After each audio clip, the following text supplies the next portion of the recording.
Hello and welcome, and thanks for joining us. I am here with State Senator Ken Donnelly, who represents Arlington and a number of surrounding communities. And Ken has come in to talk to us today, kindly come in to talk to us today, about a number of issues that affect Arlingtonians directly. So Ken, thanks. James, thank you so much for having me. Thanks for joining us. We really appreciate you taking the time. Thank you.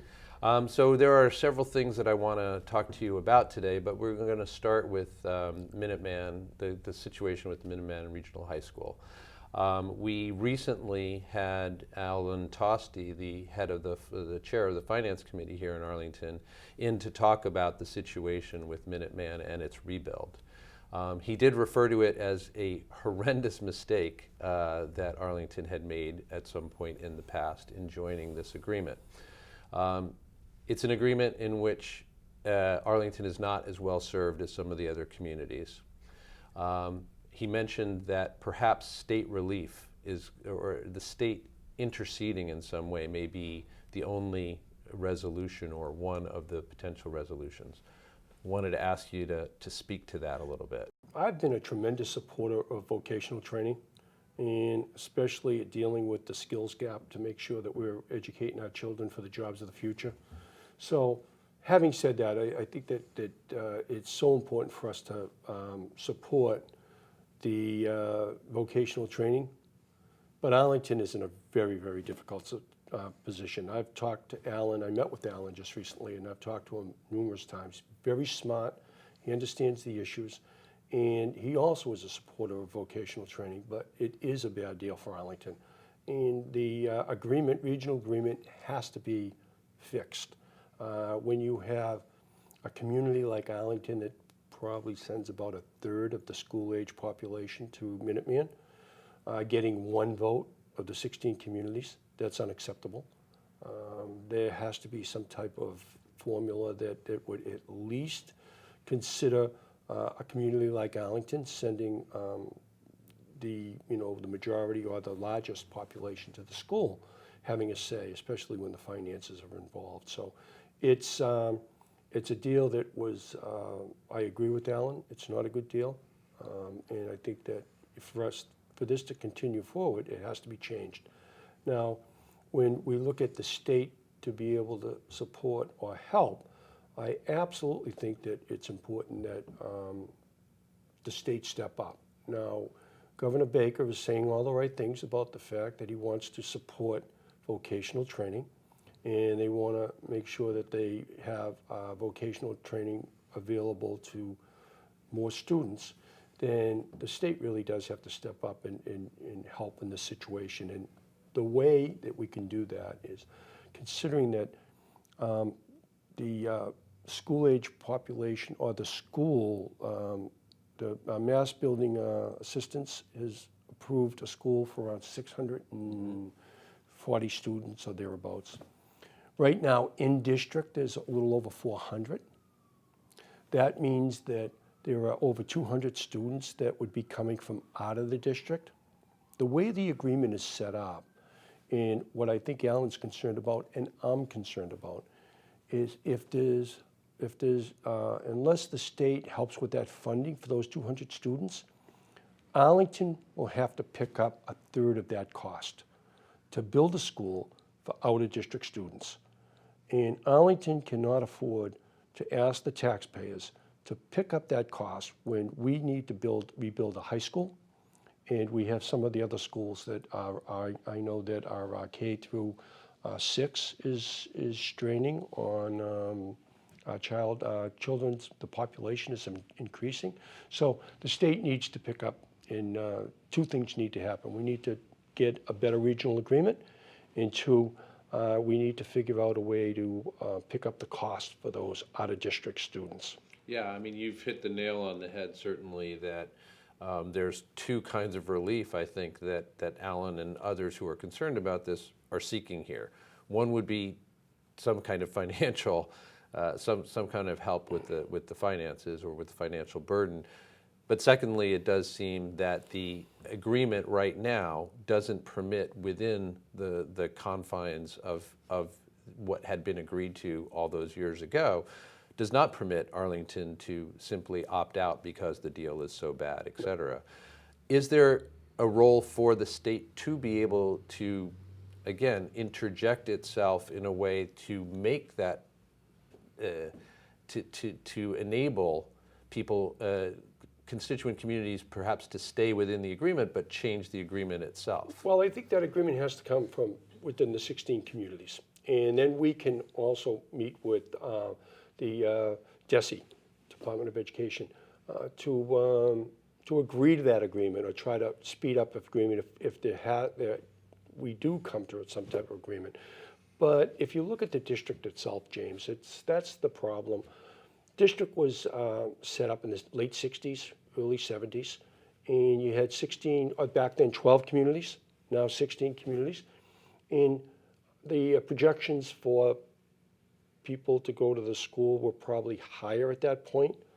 The communities that are involved now became, I would say, the blue collar communities, it didn't happen. You can see what happened in Lexington, in Wellesley, and in Weston, and in Arlington. Yeah. You know, and I'm not saying that it's not still an important form of education. It is, but I think that the increase in enrollment maybe hasn't gone down in Arlington, but I don't know if it has escalated to the point where. So you have a school in the district that, in other parts of the state, there's waiting lists for vocational schools. In Minuteman, we have a shortage. The school is built for more students than we can provide. It's right. underattended. And so that means that out-of-district students, we need out-of-district students. Problem with the Department of Education, instead of when Newton was built, say, instead of us spending money for you to build a vocational school in Newton, join the Minuteman. Or in Watertown, which is not part of the regional agreement. They're one of the out-of-district communities. Mm-hmm. Or Medford, which sends a lot of their students to Minuteman, but they're out-of-district. They're not paying the capital cost. So if the state wants to allow these communities to go there without paying the capital cost, then they should pick up the capital cost. Or they should not approve the schools to do their own vocational training. They should actually force them in a way to say that the vocational training is available, and it's available on a regional basis because it's very expensive to do the training, to do the schools, and two, in order for a vocational school to succeed, you have to have a lot of different subjects, a lot of different classes, so that you can't have a vocational school with 10 programs. Mm-hmm. You have to have a lot of different programs for it to succeed. And that means that we need to do it on a regional basis. So the state does have to pick up. Well, definitely appreciate your candor and your speaking very specifically towards steps the state can and perhaps should take to support Arlington in this case. Moving on from there to something else that you mentioned, and that is considering what Arlington is looking at in terms of its budget and the challenges that face us in the next 2, 4, 6, 8, 10 years. You already mentioned the AHS, the Arlington High School rebuild, that is urgently needed, to say the least. Between Minuteman and whatever our obligation there will be, and the high school rebuild, we are looking, everybody I think understands, at an override and or debt exclusions for those projects coming up within the next few years. In Arlington, the only mechanisms we're aware of or have heard of for funding these kinds of projects and for the deficits that can build as a result are overrides and debt exclusions. That means, of course, constantly going back to Arlington homeowners, property owners, and taxpayers for more money. Are there any other options? Well, first of all, James, I have 5 communities: Arlington, Lexington, Burlington, Billerica, and Woburn. And I always say that the most challenged is Arlington. And people are surprised when I say that because they think of Arlington as being very affluent. But the Arlington's tax base is based on 95% residential. And the other communities have a really large business base. Yeah, and if If I you could look just at interject, Go ahead. sorry. Go ahead, It's James. not just, it's just as you say, but it's not just that it is currently 95%. It looks like it's going to stay that way. Doesn't seem to be. There's no space. If you look at the Burlington Mall and what's going on in Burlington, you have, the whole first half, second half, third half, Burlington Mall, Wegmans, the Leahy Clinic, which there's a lot of activity, and the same with Woburn. Lexington has a large biotech, high-tech industry, and so they have land. They have a really strong business. We don't have that. We were built out back in the 20s, and we have little spots of land here and there, but nothing to build an industrial base or a business base that would alleviate some of their problems. So as a result, we have to look at the residential tax base, and there's a limit. There really is a limit. We looked at that a couple of years back when we did we passed a bill for people to defer their taxes, for elderly that are eligible to divert their taxes and pay after. Because of that, we understand that that's going to be a problem. And it's a battle that when we talk about local aid, the formula, I support any formula that includes a provision that looks at Arlington's inability to be able to grow in ways that the way we realize that they have to grow, and they don't have the capabilities of doing that. So even though the income has grown, the ability to raise revenues from other sources has not. Mm-hmm. And so that's a real challenge. Well, you just mentioned a program that was relatively recently instituted for elderly taxpayers to divert their taxes till later, I think you said. But yeah, some of the people we're thinking about are those on fixed incomes who are, have longtime residents of Arlington who maybe are being priced out of this area. And what relief or good news or can they be offered? My level is at the state level, and not that I don't get involved in the local issues, because I did that warrant article to help the seniors. I'm sure that we could take a look at people of if they're eligible to fall into some of these same deferrals or some of these same abatements. I don't know, but we'd have to take a look at that, because you're right. A high school that was built back, I went to Arlington High School, and I was in the freshman class that was split sessions, and I know that the A building back then I think was built in the 20s. So we need to do something, and we're going to be spending a lot of money in the schools. So when you say it was the freshman class was split sessions, that was for financial reasons? No, or because they couldn't fit were just everybody? building. They were building. It was expanding, and they were building the building back then, and that was back in 1964. So the freshman building was 64. The other buildings. So all of those buildings. So you were in there when old. they were new, so you understand how Right, long it has been right. and how much wear and tear they have suffered. Right. That's right. Yeah, there's no doubt that we need a new high school, and hopefully the MSBA and Arlington itself will be able to come up with. Yeah. The Minuteman was built in the 70s, and I know my grandfather worked on the brickwork on the A building in the 20s. Yep. So there's some perspective. Right. In an earlier answer, you mentioned that we have very, very little land here in Arlington, and that is a good segue to the next thing I wanted to ask you about. One of those small parcels of land about which there are very strong opinions is the Mugar property, Right. which we know there's a decision coming down from the state authority soon. But wondered whether you could comment on just what your own perspective is on Mugar, and what the best way forward would be, as in your opinion?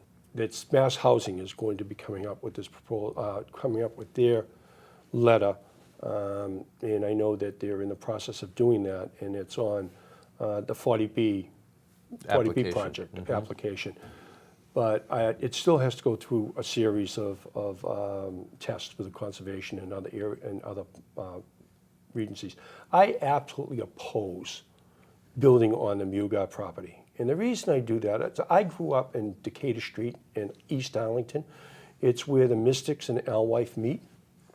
So I'm well aware of I played ball in Thorndike Field. I know the area well. And I'll just tell you a story. When we had a storm, it was probably several years ago. It was a senator. Will Brownsberger was the representative. Sean Godley was the other representative for the community. And we had flooding on Sunnyside. And we went down to Mystics in Alewife. And the water was actually backing up from the Mystics up into the Alewife. I remember that Now, myself. If you think about taking a piece of land that right now is permeating the water and pushing, if you're listening to the people that want to design this, they're going to push this water in other areas. Well, I think it's going to be the neighbors that are going to get it, but if they do push it under Route 2 and put it into the Alewife, when it gets down to Mystics, it can't go anywhere, and it's going to flood Sunnyside. So when we're looking at housing, affordable housing in that area, the only way we're going to make affordable housing in that area, and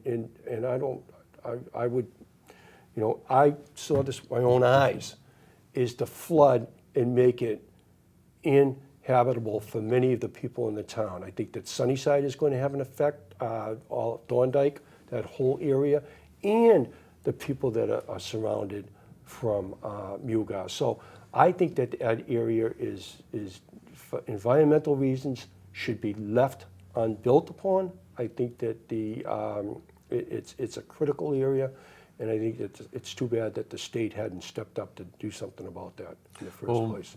It does sound like your opposition to the idea is primarily, probably not exclusively, but primarily has to do with the wetlands and flooding aspects. Absolutely.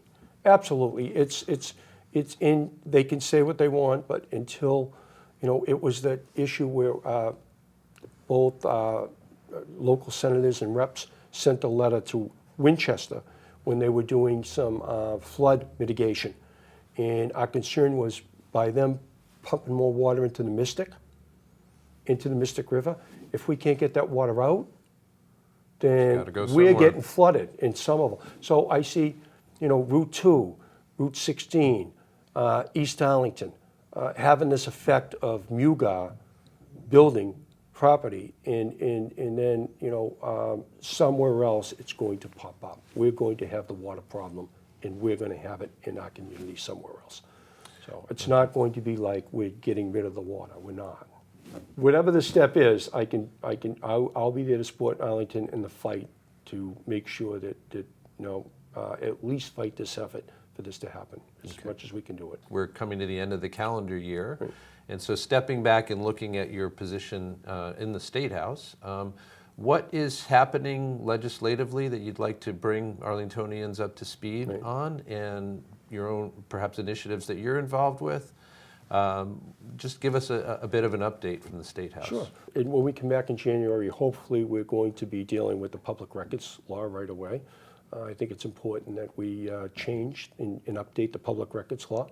Okay, so we're talking about an update to make it more transparent, accessible? Absolutely, and I think that that if I would guess that the Senate version is going to be a little more friendly to the people that want to have open source of government and more access, because I think we should be more transparent. So I think that some of the pieces that were in the House, I don't expect to see in the Senate. So the House version has already been submitted? The House did a version and sent us the version on the last day, which was too late to be able to do anything with it until January. So it's deferred to January. So it will be done in January, and I would expect us to take a look at that and make some changes to make it more friendly to the people that want to have access to the information. Okay. Then the other piece, there's a couple of different pieces. One, we had the whole solar cap. I think that's important for the solar industry. We got that. Again, we sent the bill over to the House in July. Can you explain what that is? What that means is that in many cases that the net metering or the ability to grow in the solar industry has come to it's come to the ceiling, it's come to the cap, so that selling back their electricity to the utilities is capped out at this point. We need to increase that so that more solar can come online.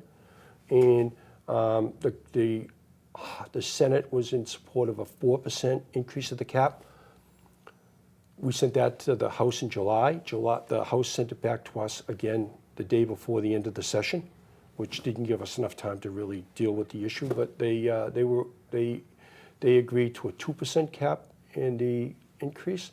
But also what they did is they took away the incentives, or they made it so that it was almost impossible for someone to invest in solar and be able to at some point get their investment back.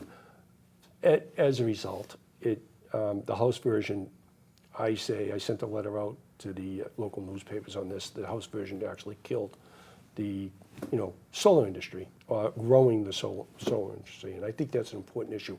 We need to deal with that because ultimately it's something that people will sit there and their eyes will glaze over as we talk about this, but really what it comes down to is we need to stop our dependency on fossil fuels. We need to get to clean energy and sustainable energy.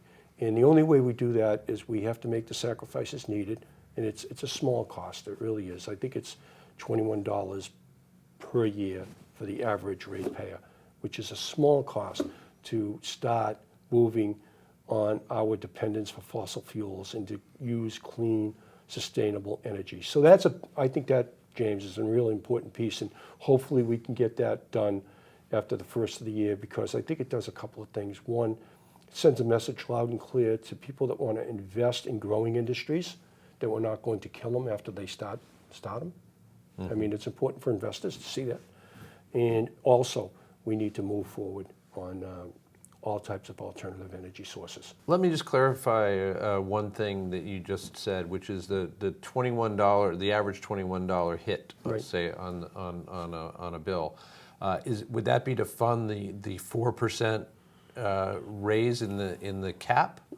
What it is. What that does is it's for the solar industry to sell back the energy to the utilities for reuse, right? So what the utilities will say is it costs more money to buy from solar than it does to cost us to buy from Quebec Hydro or other areas. And so that would be the argument they're saying, a so-called subsidy that people are paying to help, develop.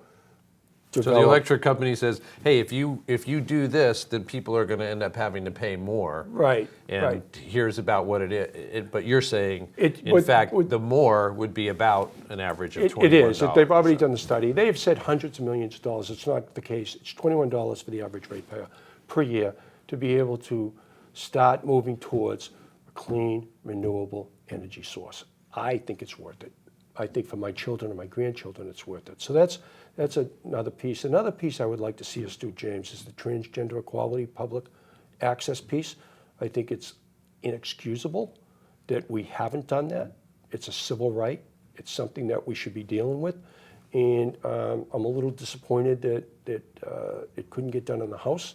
And I know that we've had a real good relationship in the legislature, in the House and the Senate with the governor, but I'm a little disappointed that in this piece, the governor is not stepping up and saying, look, this is something, its time is now. We need to do this and we should do it. So I'm looking forward to pushing public access and to make sure that we have civil rights and equal rights for everyone.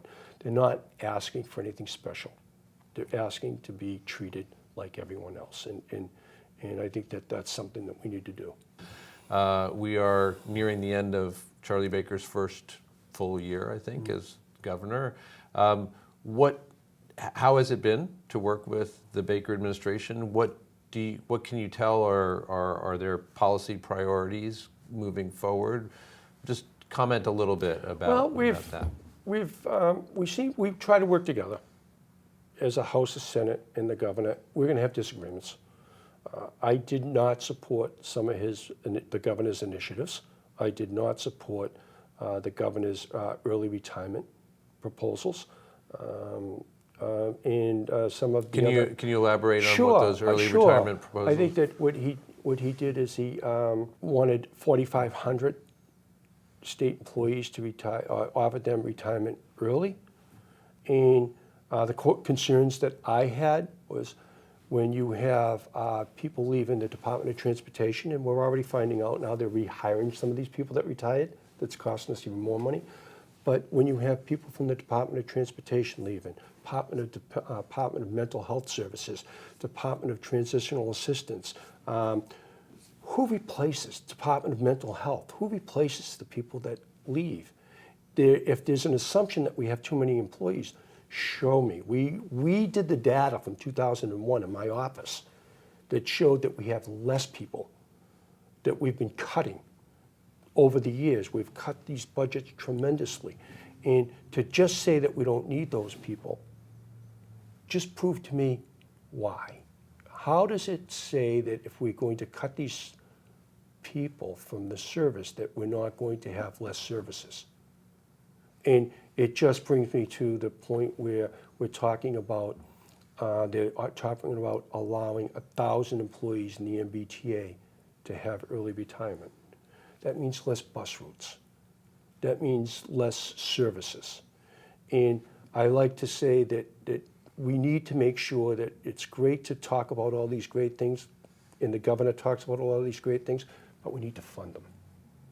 And it brings me to the point when we talk about the MBTA, about reading this, I think it was last week in Mississippi, about in Rosa Parks. And the black community at that point said, well, you know what? At least Rosa Parks had a bus to get on, because they've cut the services in Mississippi in those communities. They've cut the MBTA, they've cut the service routes, and when they do that, poor people can't get to their jobs. When we cut routes in Lexington and Arlington, people think, well, Lexington, they don't need buses. They don't think about the fact that the people that work in the kitchens, that clean the pots and pans, that wait on the tables, need to get to work. Those people don't necessarily have cars. They need public transportation. So it's great to say we can work together, and it's great to have these initiatives, but we still need, as a government, need to fund it. So you can't be talking about tax breaks for the rich and then still cut services and have less people in government work and think you're going to provide the same service. Somewhere along the line, we believe that, or I believe that we're going to see a reduction in those services. And again, the people that get hurt are the people that need our help in government. So I'm not ready to drink the Kool-Aid yet, James. I want to see, and I want them to prove that that so-called more efficient type of government is going to mean the same services. And the reason I get so passionate about that, my number one priority, my top priority as a legislator, and one I continue to fight for, is to make sure that people have access to really good mental health services that need it. That we need to make sure that we take the people that are suffering from mental health out of our jails, out of our Department of Corrections, and make sure they have the services that are needed through DMH. That's not happening. We don't have parity in mental health.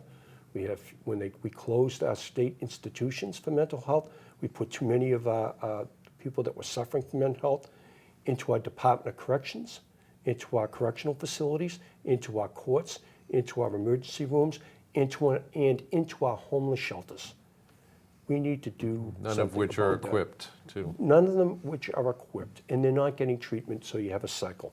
We need to do a diversion to make sure that people that are in that situation get help. Because when you look at the opioid crisis, look at the people that are suffering from the addiction. A lot of them have mental health issues.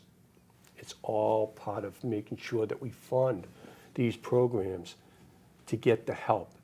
It's not just we're going to be tough on it, or we're going to put people, lock people up for 72 hours to make sure that they're not going to do more drugs. We need to make sure that how do we actually address this in a smart way, divert people into treatment, spend money in the treatment facilities, and not spend the money in the jails to incarcerate people. So I'm waiting to hear the proposals, but I have to tell you, I hate to say I'm pessimistic, but Right. You wait and see. I wait and see, and I'm not afraid to speak up either. Mm-hmm. On speaking up, I have to confess that I told you this was going to be the last line of inquiry, but I do need to ask you one other thing, which is you did mention the MBTA. Everybody remembers last winter.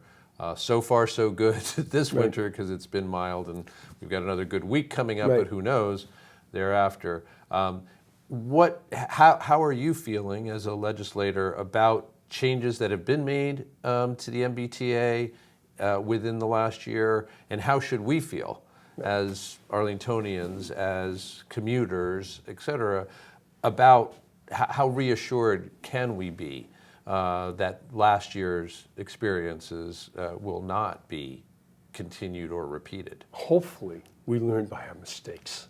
Hopefully. And I think that that's the case. We had a very tough winter last year, and there were some things they did wrong. I don't think it was the workers. It was, in many cases, it was management that made some poor decisions. For many, many, many years, they ran the trains all night long so that the snow didn't build up. Well, I think there was a management decision that cost money. Well, in the end, what happened was it was really, might have been something that they did 40 years ago, but it was pretty smart. And so I think that there's a lot of different things. We built, I know that they've bought equipment to make sure that we can deal with the winter. We should be able to deal with winter. Transportation agencies in Chicago and Toronto and other areas of the country that have tough winters and more snow than us deal with it. So I think I have confidence that we can do that. I just, again, I'm concerned that if we see a reduction in workers at the T for cost-saving measures, then someone's got to prove to me that's not going to be a reduction in services, or reduction in routes, or a reduction or increase in fares to people that can't afford it. Because for the large part, the people that use the T, in many cases, need the T because they don't have the vehicles. And they don't want the vehicles, by the way. But a lot of them don't have access to public to transportation, and they need the public transportation to get to work and to provide, for their families. So hopefully, I have confidence that we can deal with that. But I just want to. I'm really watching the fears, and I'm watching the proposed reduction in workforce. So we've talked about a number of things today, but I can say that certainly something I will be taking away is your firm conviction that whatever the agency is it a school, if it's a mental health agency, if it's the T, it depends on the personnel. Right. And we've got to make sure that we've got enough and that they're properly trained and properly supported, et cetera. That's right. That's right. That sounds like a good vision to me. Great. Thanks, James. Thank you. Thanks. Thank you so much for having me. Appreciate the conversation. Yep. Thank you. For State Senator Ken Donnelly and on behalf of Arlington Public News and Arlington Community Media, this is James Milan, and thanks for joining us.